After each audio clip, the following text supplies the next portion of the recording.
ગળુભાઈ ઝાડવા લાવ્યા કે હું? એલા રામ રામ ને સીતારામ ડાયરા ને માતાજી હવના હારાવાના કરે. હવે ઝાડવા નથી લાવો ભાઈ, આપણે તો ઝાડનું ટ્રેક્ટર ભરવા આવ્યા હતા ગા માતા માટે.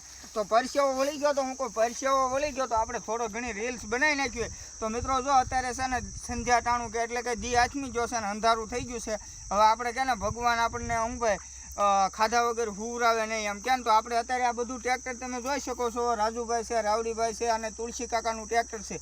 તો આપણે ફટાફટ જવાનું છે. હવે આપણે આગળ ટાઈમ છે ને એટલે જેટલી ગામમાં ગાવું હશે જે રેડિયાર છે બોલજો બરાબર, એને આપણે ખવડાવી દેવાનું છે. તો ભાઈ આ બધું છે ને તમારું છે, અમારું કાંઈ છે નહીં. એટલે ભાઈ અમે જો મહેનત કરવી અને અમને જે સમય મળે એ અમે આમાં ફાળવીશું. બાકી અમે આખો દિવસ સેવાય નથી કરતા અને કોઈ વસ્તુ નથી કરતા, કામ ધંધે વહી જઈશું.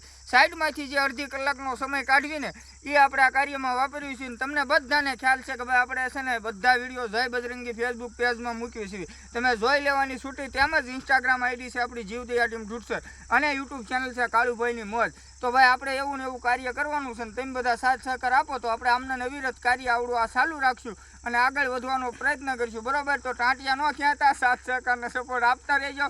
વધારેમાં વધારે અમારો વિડીયો શેર કરી અને ડાયરાને રામ રામ ને સીતારામ એવું કોમેન્ટમાં લખી નાખજો, મોજ આવે તો. બાકી કાળુભાઈના જય માતાજી. સમય નથી મારો ભાઈ અને તમારે આગળ ટાઈમ હોય તો આવજો ક્યારેક ચોમાસામાં જીવદયા ટીમ ઢૂઢસરની મુલાકાતે અને ઝાડવા સોંપી જજો 4-5 હો મારો ભાઈ.